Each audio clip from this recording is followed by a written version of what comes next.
Halo, selamat siang. Assalamualaikum warahmatullahi wabarakatuh. Jumpa lagi dengan kita ngopi asik bersama Daniel. Sahabat FBI News, kali ini saya bersama dengan lega partner saya, Pak Agustin Polatu. Hai. Ya, salah satu lega partner di kantor hukum saya. Ini kita dalam tema acara ngopi asik bersama Daniel. Kopinya belum ada datang. Coba mana kopinya?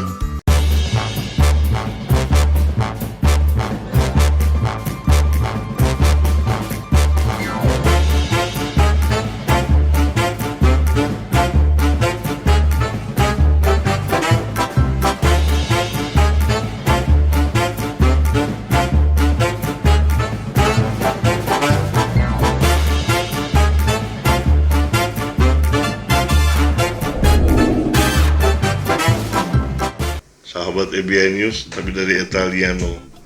Assalamualaikum. Waalaikumsalam warahmatullahi wabarakatuh. Ini dia, kita ketemu Pak Andreas. Sahabat EBI News, kebetulan kita kedatangan juga tamu dari praktisi media, namanya Pak Andreas. Iya.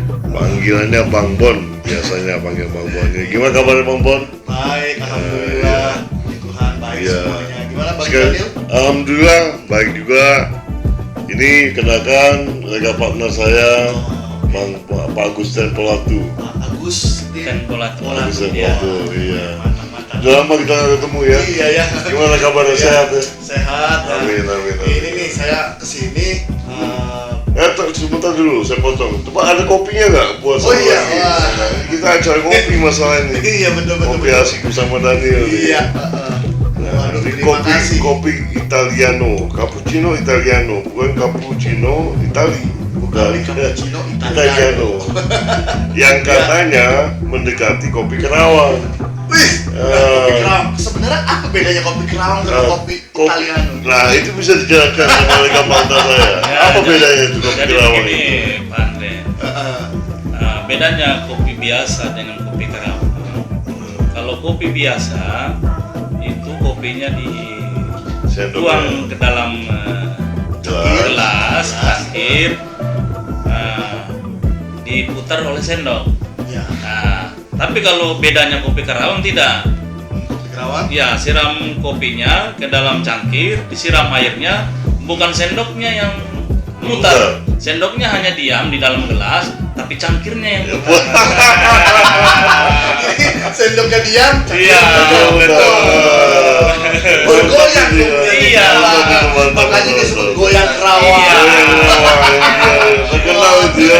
Berarti ada sejarahnya itu ya. Iya, luar biasa nih apa Nah, Polatu nih. kita seruput dulu kopinya. Oh, iya. Ini kopi Kerawang nih, kita cobain kopi Kerawang ini. Ya para sahabat FBI kita seruput Pak dulu. sahabat CBI, yuk kita ngopi.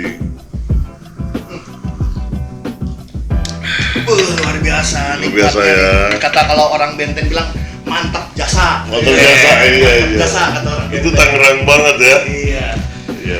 Nah jadi begini. Gimana? Daniel, ini selaku praktisi media dan kebetulan kita juga aktif di FBI News Iya. Banten. Nah, marak nih sekarang di media online lainnya tentang penegak hukum yang melanggar hukum. Nah, ini bagaimana nih? Karena beberapa waktu lalu saya pernah baca di daerah Tanjung Selor gitu. Terus, Kasus Tanjung Selor. ya yang Yang apa ya? polsek itu. Jadi di situ dikatakan bahwa menonaktifkan salah satu personil polisinya karena memperlihatkan seorang polisi yang ditendang dan dipukul oleh polisi lainnya. Gitu. Nah itu bagaimana tuh menurut tanggapan Bang Daniel Kebetulan selaku praktisi hukum? Ada lagi? Ya. Oh ya, satu lagi juga ada. Jadi selain polisi Bisa yang jawab, memukul sesama anggota atau anak buahnya, ada lagi seorang oknum. Saya yakin itu oknum ya. Iya. Gitu kan bahwa kepolisian juga pasti punya hukum yang harus menegakkan keadilan, menegakkan hukum gitu kan. Nah, ada juga yang memperkosa yang kasus kemarin dan cukup cukup ramai. Yang anak tersangka, ya. tersangka diperkosa oleh Kapolsek. Iya, itu. Oh, Nah, itu Kapolsek lagi kan jabatannya Kapolsek, cukup tinggi ya. Iya. Terus juga ada lagi dua anggota polisi juga memperkosa istri dari tahanan narkoba. Itu kalau nggak salah di daerah Jadi sedang gitu ya. Iya. Iya. Nah, jadi tanggapan dari praktisi Bang Dale kan selaku praktisi hukum, Iya. kan? Tanggapannya bagaimana nih? Kok bisa sampai penegak hukum itu seharusnya polisi sebagai penegak hukum malah melanggar hukum? Iya. Jadi gini, kebetulan saya juga tadi sebelum kita mulai acara ngopi asik bersama Daniel ya sahabat FBN News, saya sedang menggodok ada kasus juga, tapi kebetulan ini dari staff saya yang biasa kita kan ada tim Mega Partner di kantor hukum dari Madonna SHM Partner ini, ada tim eksekusi, ada tim yang menggodok kasusnya dari klien masuk, kasus dikonsultasi, terus diserap, diambil, terus cari dasar hukumnya, terus kita meeting, kita gelar perkara, kita apa strategi yang akan kita pasang, apa action yang akan kita ambil. Ini lari kemana? Lari ke tim legal partner kah yang tim eksekusinya, atau lari ke litigasi kah ke tim yang pengacara yang beracara di pengadilan. Betul. Itu seperti Pak Agus yang Pelatu ini kan salah satu tim legal partner yang mengeksekusinya. Karena di lapangan, karena di kantor hukum dari Madonna SHM Partner ini hanya memandang 3 hukum. Hukum alam, hukum rimba, hukum negara.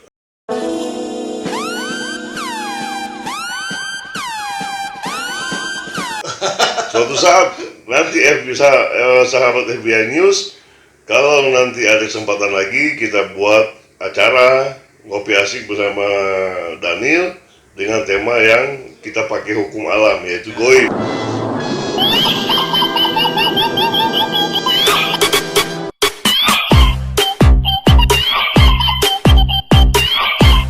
Mengupas itu ya. Mengupas bagaimana nanti kita adakan. Ada timnya, episode berikutnya. Ada timnya. Terus kalau Pak Agus yang Pelatu ini kan tim yang hukum rimbanya.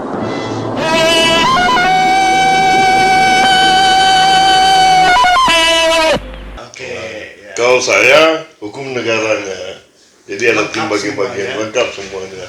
Jadi terjamin ya. Terjamin klien kita kenyamanannya, keamanannya yang kita cari kan. Nah, kenyamanan, keamanan, terlindunginya ke suatu klien kita itu dari teror, baik teror dari lawannya, dari lawan klien kita, baik ancaman, teror atau apapun itu kita akan jaga sampai semaksimal mungkin. Jadi misalnya kayak contoh tadi nih, kalau misalnya ada terjadi suatu pelanggaran oleh oknum penegak hukum, nah yang merasa korban, yang merasa dirugikan bisa ke kantor hukum dari Madonna SHM Partner dan dijamin keamanannya. Karena kita ada hukum alam, hukum rimba, hukum negara. Mau adu goib boleh, mau adu hukum rimba boleh, mau adu hukum negara juga boleh. Bukannya kita bicara sombong milik Tuhan. Kita hanya manusia biasa, tapi ada yang jual ya kita beli. Gitu. Jadi sahabat FBI jangan ragu-ragu, kontak aja Bang Daniel ada di bawah ini nomornya. Iya, betul. Di bawah ini. Iya. Nah, kembali tadi pertanyaan dari Bang Bon nih. Perlu diketahui bahwa pada dasarnya anggota Kepolisian Negara Republik Indonesia itu tunduk pada kekuasaan peradilan umum. Tunduk pada kekuasaan peradilan umum. Seperti halnya warga sipil pada umumnya. Jadi polisi itu sama seperti warga sipil umumnya. Di mata hukum semua sama berarti. Sama. Karena demikian yang disebut dalam pasal 29 ayat 1 Undang-Undang Nomor 2 Tahun 2002 tentang Kepolisian Negara Republik Indonesia atau Undang-Undang Kepolisian, sahabat FBN News. Hal ini menunjukkan bahwa anggota kepolisian atau Polri merupakan warga sipil dan bukan termasuk subjek hukum militer. Beda ya? Beda. Dia masuk ke hukum sipil. Nah, makanya kalau penegak hukum itu di negara kita ini ada 4: hakim, jaksa, polisi, pengacara, yang sifatnya sipil. Nah, hakim yang paling mulia di antara penegak hukum ini adalah pengacara. Kenapa saya bilang pengacara? Karena hakim tersandung masalah hukum pakai pengacara, jaksa tersandung masalah hukum pakai pengacara, polisi pakai tersandung masalah hukum pakai pengacara. Jadi pengacara ini lebih mulia dibanding penegak hukum lainnya di antara 4 penegak hukum itu tadi. Karena mencoba meluruskan atau mencari menggali bukti begitu Iya. kali ya. Misalnya ada hal kasus apa namanya Makanya dalam bahasa hukumnya itu Belanda dulu kan officium nobile. officium nobile. Jadi pekerjaan suatu yang mulia, profesi yang mulia, Officium nobile. pekerjaan yang mulia. Tapi sama kayak dokter ya berarti ya. Jadi nggak boleh ada yang tertutupi ya, Nggak nggak ada boleh yang ada tertutupi. rahasia ya. Iya. Jadi kalau klien dengan pengacara tidak boleh ada dusta di antara kita. Iya, transparan, mereka transparan Iya, semua. Begitu FBI, sahabat FBI News. Nah, beda dengan militer. Kalau militer itu ada peradilan militer tersendiri. Jadi nggak bisa disamakan dengan sipil karena Beda, ya. militer itu ada, makanya kayak sekolah hukum pun sarjana hukum militer, magister hukum militer, jurusannya pun ada. Ya seperti mungkin ada yang diketahui tentang militer dari Bang Agus Sempolatu, Ya kurang lebih seperti itu ya. Jadi dari setiap sisi militer itu. ya di militer itu kan dia punya sekolah hukumnya ada, Iya. sekolah apa namanya kedokterannya juga ada. Jadi dia punya semuanya dan itu masing-masing punya. Iya. Jadi dia nggak bisa dikaitkan dengan sipil ya. Ya, jadi dia itu tidak bisa dikaitkan dengan sipil karena dia kalau di militer kan namanya auditor. Itu seperti Auditor. kayak di Jaksa. polisi jaksa apa Jaksa. ya kejaksaan. Dalam sipil itu jaksa, auditor Ya. itu ya, Kemudian pembelanya juga ya dari Harus dari militer militer. juga. militer juga. Berarti untuk urusan misalnya kayak pelanggaran hukum sipil sebenarnya dari militer nggak boleh berintervensi dong. Ya, itu Ya, nggak bisa. nggak Karena bisa, itu nggak bisa hukumnya hukum intervensi. pidana umum. Nah, saya lanjut. Namun, karena profesinya anggota Polri juga tunduk pada peraturan disiplin dan kode etik profesi yang diatur dalam Peraturan Pemerintah Nomor 2 Tahun 2003 tentang peraturan disiplin anggota Kepolisian Negara Republik Indonesia, sedangkan kode etik kepolisian diatur dalam Perkapolri Nomor 14 Tahun 2011. Begitu, sahabat EBN News. Tentang kode etik profesi Kepolisian Negara Republik Indonesia Perkapolri tahun 2011 nomor 14.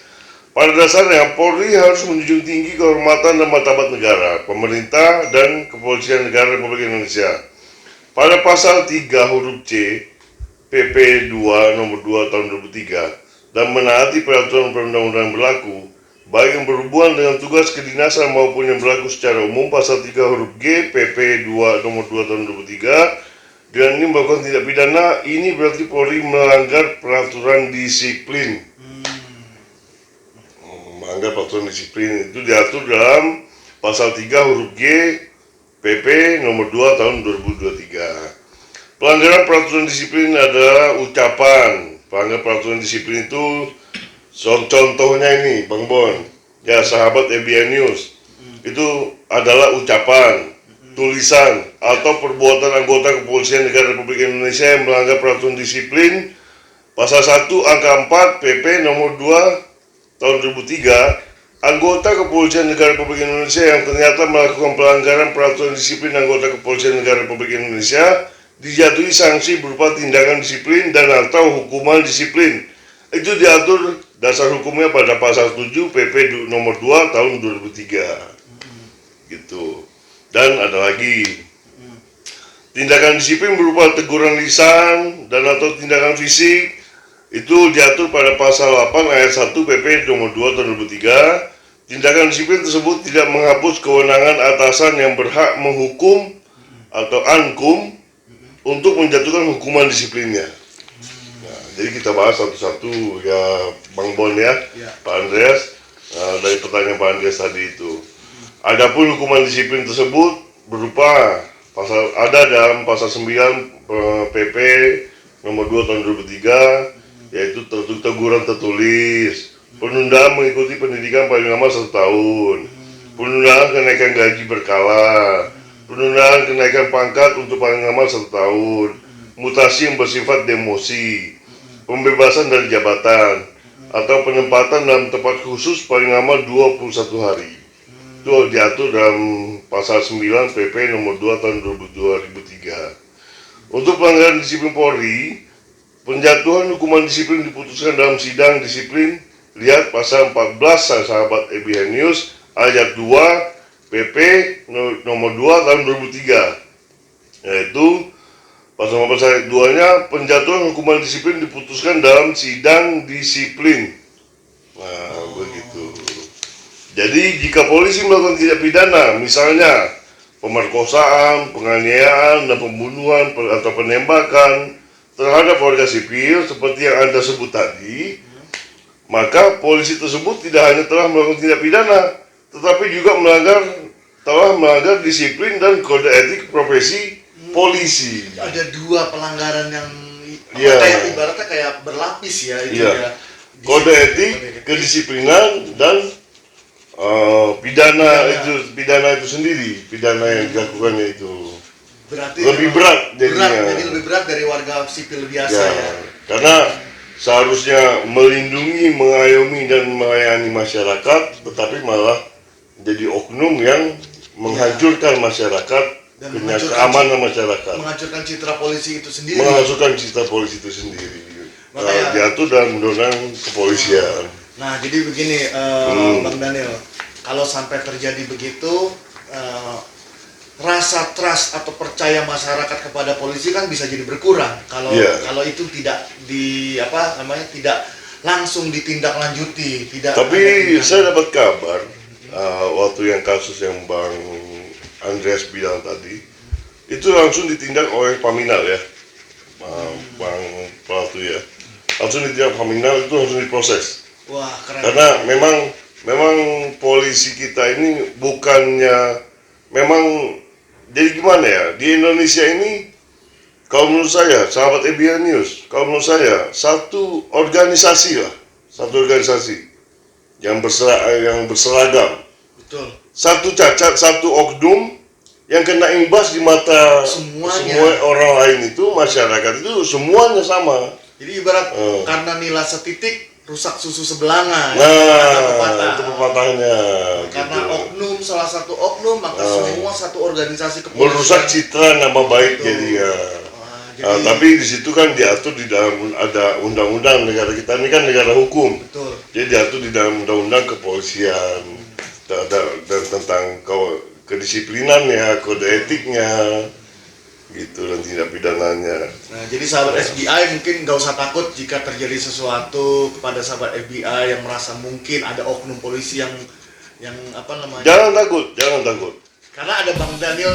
Iya. Ada kantor hukum Daniel. Ada kantor hukum dan menurut saya partner. Apabila ada oknum polisi yang seperti menganiaya, seperti memperkosa tadi yang keras, atau ada apa pungli atau apa, minta bantuan hukum kita, karena kantor hukum dari Madura SIM Partner ini kan bergerak di bidang jasa hukum. Jadi kita memberikan jasa hukum untuk sahabat-sahabat FBN ini. Supaya jangan kalau pada ada saat mungkin ada pemerasan, jangan diperas-peras sampai ini kali ya. Jadi kalau mau peras-peras kita jadi waduh, iya. Ya kalau cuaca pancar-pancar lagi musim hujan. Ditambah lagi tadi Bang Busen menganalogikan kopi Jerawan yang sendoknya nggak muter, tapi gelasnya yang muter. Nah, iya. Tapi saya tambahan sedikit Bang Andreas, Bang Pelatu. Saya tambah sedikit. Bagaimana yang pernah dijelaskan dalam artikel proses hukum oknum polisi yang melakukan tindak pidana. Pelanggaran terhadap aturan disiplin dan kode etik akan diperiksa dan bila terbukti akan dijatuhi sanksi. Penjatuhan sanksi disiplin serta sanksi atas pelanggaran kode etik tidak menghapus tuntutan pidana terhadap anggota polisi yang bersangkutan. Lihat pasal 12 ayat 1 PP nomor 2 tahun 2003 junto pasal 28 ayat 2 per Kapolri nomor 14 tahun 2011. Oleh karena itu, polisi yang melakukan tindak pidana tersebut tetap tetap akan diproses secara pidana, walaupun telah menjalani sanksi disiplin dan sanksi pelanggaran kode etik. Itu bahayanya. Seharusnya dia menegakkan hukum, malah dia yang melanggar hukum. Ya, bahayanya.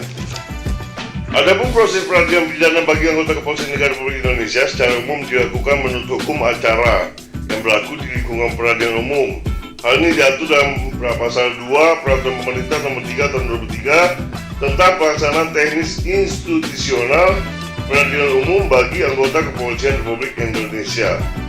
Itu diatur dalam PP Nomor 3 Tahun 2003. Kemudian Anda menyebutkan soal sidang kode etik, perlu diketahui sidang Komisi Kode Etik Polri, sidang KKEP adalah sidang untuk memeriksa dan memutuskan perkara pelanggaran kode etik profesi Polri KEPP yang dilakukan oleh anggota Polri sebagaimana disebut dalam pasal 1 angka 7 per Kapolri nomor 14 tahun 2011. Selain itu sidang KKEP juga dilakukan terhadap pelanggaran pasal 13 PP nomor 2 tahun 2003 yang berbunyi anggota Kepolisian Negara Republik Indonesia yang dijatuhi hukuman disiplin lebih dari 3 kali dan dianggap tidak patut lagi dipertahankan statusnya sebagai anggota Kepolisian Negara Republik Indonesia dapat diberhentikan dengan hormat atau tidak dengan hormat dari Dinas Kepolisian Negara Republik Indonesia melalui sidang Komisi Kode Etik Profesi Kepolisian Negara Republik Indonesia. Begitu Bang Bon. Begitu Bang Pelatu ya. Jadi memang polisi itu harus dia harus mengamankan masyarakat dari tindak pidana, bukannya melakukan oknum ini malah membuat suatu ketidakamanan di dalam kemasyarakatan itu sendiri. Seharusnya para oknum-oknum itu sebelum bertindak mikir dulu ya, sanksi yang akan didapat itu berlapis-lapis harusnya ya. Ya, kadang itulah Indonesia. Kadang manusia itu begini kadang menurut saya. Tidak ada niat, tapi ya begitu ya sahabat FBI News. Manusia itu tidak ada niat, tapi apabila ada kesempatan, mereka bisa berbuat macam-macam. Yuk kita ngopi lagi Bang Bon. Ya, Ayo, Bang Pelatu. Seru banget itu. Seru ya, sedikit ya FBI News, seruput lagi kopinya. Seruput lagi. Inilah namanya ngopi asik bersama Dani.